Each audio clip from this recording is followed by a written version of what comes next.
he said, you're very young and you have a long time and a long life and to live. And will be really big if you reach this now, and then the future will be even bigger. And so he was cheering us and congratulating us actually for the nomination. And we were like, he does not understand that we want to win, you know. Yes. Win now. Not down the road. But it was really a very nice experience for us to be in the forum and to be in the award ceremony. At least the recognition that you had as a company and competing and with appreciating the quality of the program. It was extremely difficult to compete to them, to Club Band, because they have the facilities in their hotels to organize their events. Well, you saw the slums we work on. So they also admitted the unfair competition a little bit between such a huge company, a corporate, and a small business, let's say. And but as she said, acknowledging the program, giving the credit for the hard work you're working on, the volunteerism, the initiative itself, it's also appreciated. Yeah, and plus, Tariq, these kinds of events or these kinds of awards, when they select you or when they choose you, nominate you, it gives you a different stage to transfer you from a stage to stage. Sure. So it's not only about nominating you, it's about also education. They are educating us how to get a higher standard for our programs, how to share our experience with other companies, with other people. How can we, like the person that we organized with him the program in Buenos Aires for the hockey grass, we met him in Monaco, and we told him that we're coming to Buenos Aires and we would like to cooperate with you to do a program for the girls. Exactly. So it's not only about going, not winning, or losing and coming. It's about the amount of experience you're taking with you. And we really had the blessing from Sheikh Nasser Al-Mohammed to do something with the Peace and Sport for the future in Kuwait, something very a unique event between Kuwait and Peace and Sport only. But and bringing peace to the region. Yeah, but the problem that happened, the government resigned, and the complicated situation which we're having in Kuwait is really getting us back. So we're trying so hard to pull. Keep going forward. Yeah, but we're trying. But I mean, you do a great job. Your company, Touché, also doing an excellent job. But we've heard of some of the great sports events that you have worked on, organized. Thank you. A good reputation there, and so we always wish you both the best of luck in whatever you do, and it's always our pleasure to have you on. But Balsam, you also had you mentioned something about your book. Yes. Well, this is something new. Share with our audience about your book, please. No, actually, it's a very simple book. Okay. Which we did Hold it still, please. Yeah. Fener. Put it up a little bit. There's the two names there. Okay. And we did. Now, what does this mean, and what is this book about? It's a book which we really try to explain. Just talk about your stories. And no, it's not about our story. It's about our brief. How did what's our career? How did we start? This is our mother. Back in Fatma Al-Amani in 1969 in Algeria, representing Kuwait. Hi, Mama.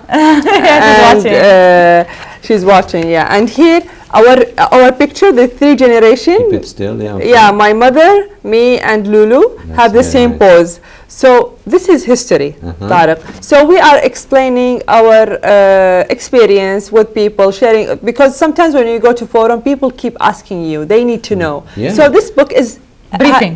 Briefing as an answer. That's a nice thing to pass out to people. Exactly. And it explained the history of Kuwait. We have the map of Kuwait in the back. And actually it took us to many places. That's why we went to Philadelphia, because people understood what we do. It's also on digital format on our website, touchekuwait.com, touchkuwait.com.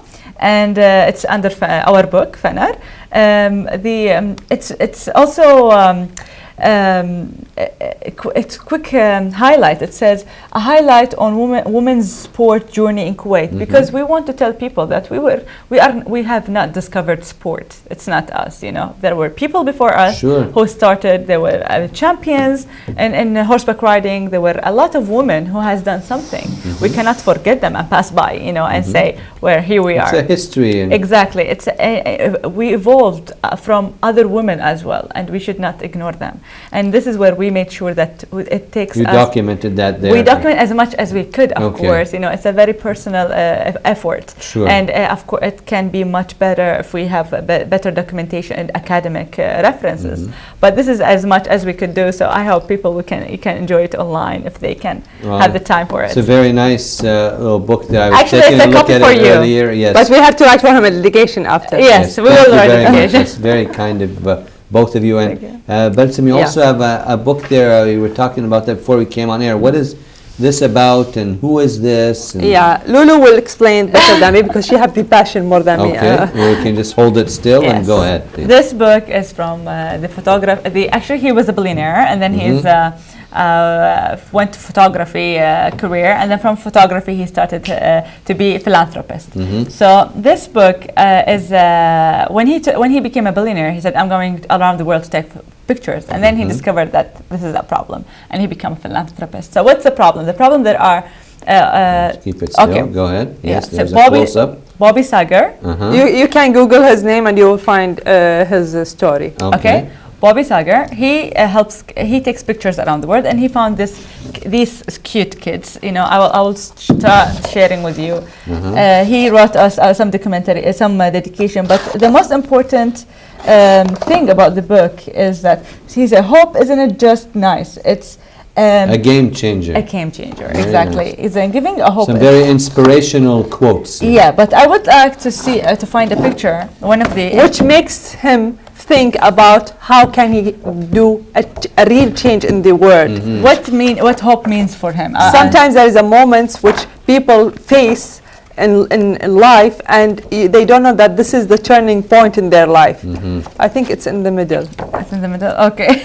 I didn't know why we haven't highlighted we'll look for this a bit later if we cannot find it now, because our time is running out, and we have so much more to okay, while I'm looking for the picture, I'm going to tell you a brief about what he's doing. Sure. Basically, he's creating a ball which cannot be broken. It's made from recyclable items, which is very environmental friendly. And he thought, if there is a kid in the world who cannot kick a proper ball, we are not human enough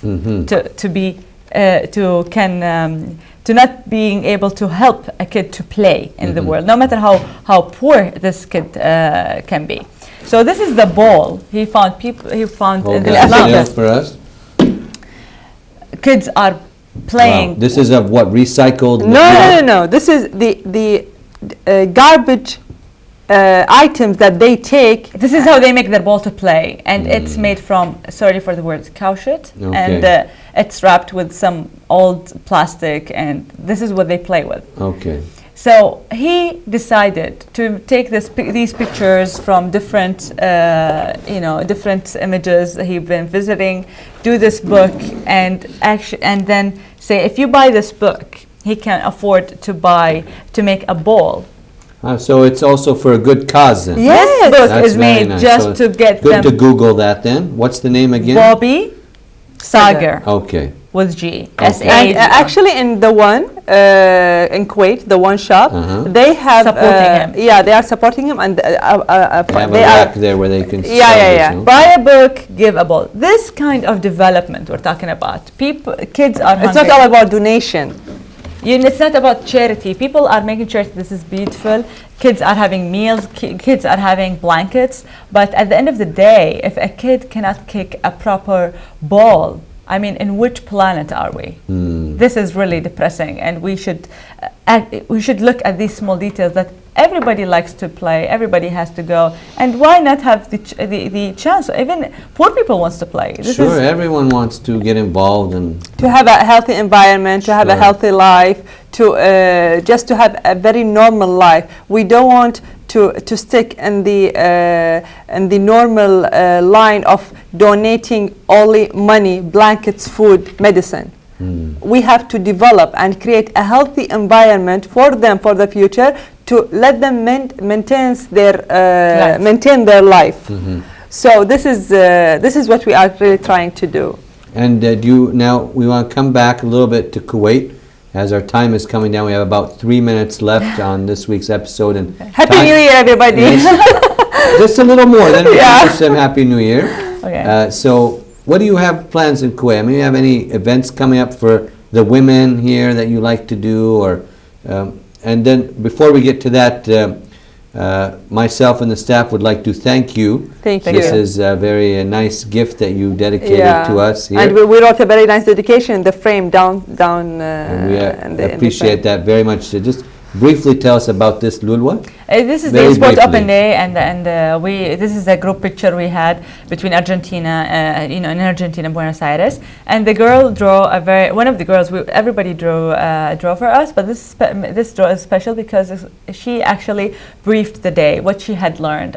She learned fencing, badminton, hockey, grass hockey, and it was a cooperation between her country and Kuwait. And thank you both for that gift. Very kind of you. Thank you. This is our home. Yes, thank you once again for that. And back now to Kuwait. Anything planned? I know you're having some, as you said, Balsam, you're always very honest and frank, that we have some difficulties, but you're still trying to push forward. Yeah, actually we're planning to do Sport Open Day for girls as usual. The Sport Open Day that we really like to do it. You have annually every year. And we really enjoy be surrounded with the girls, women, learning different sports, competing. Sure. But the problem is the election, the exams.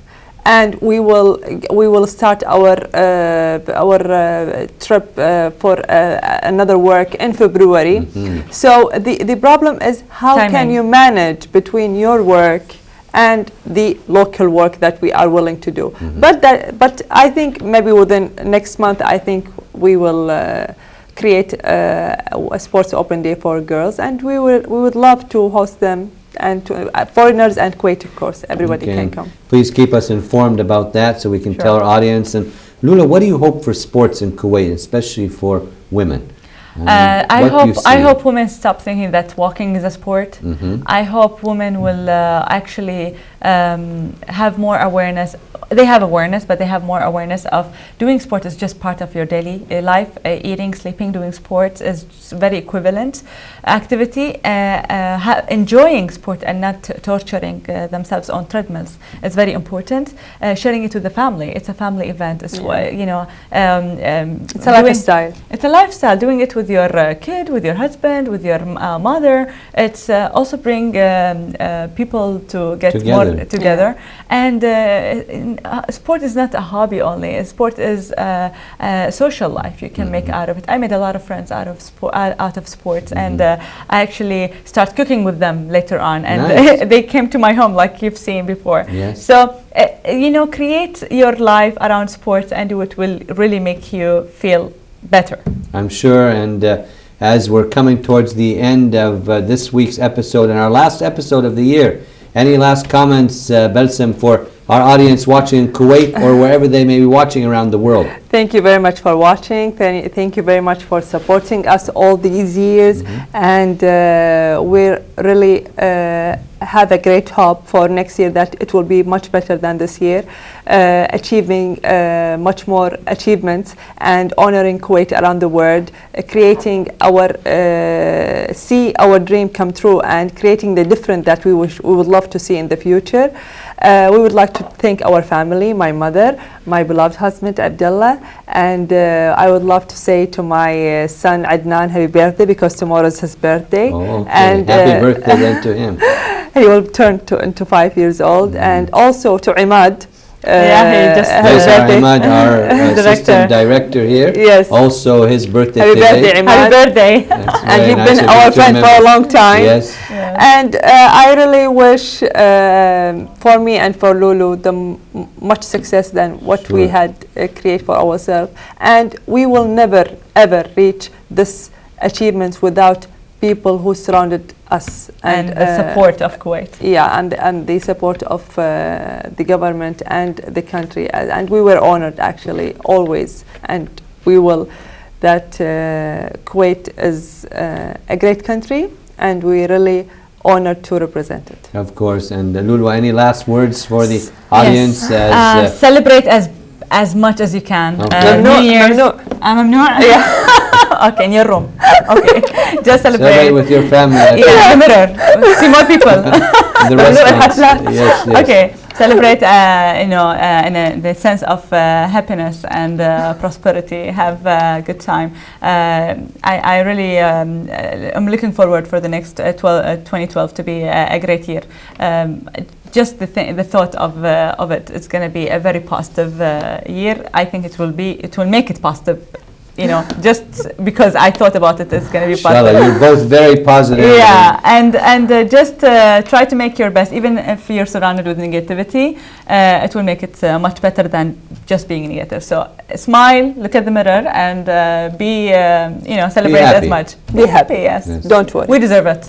Yes, everyone deserves it, and you too. Also, we'd like to thank our distinguished guest, Balsam and Lulwa Al-Ayoub sisters. They're international fencers, sports entrepreneurs, young business women also. They're working very hard, very dedicated to what they do. We see them all around traveling, also in the state of Kuwait, giving back to the country. And we wish you both ladies the best of luck in your future. Thank you, Tarek. Thank you, everybody. And Happy New Year. Happy New Year. Thank you so much, ladies, for joining us. And we'd like to conclude this week's episode. This is the last episode for 2011. And before I leave you, we'd like to wish all our audience out there a very happy New Year 2012. We wish everyone a joyous, peaceful, and happy New Year. And we will see you next Tuesday with another episode of Spotlight on Sports. But before I leave you, please always remember to take care of yourselves and each other. And let's always remember to respect one another. Have a nice evening, and good night for now.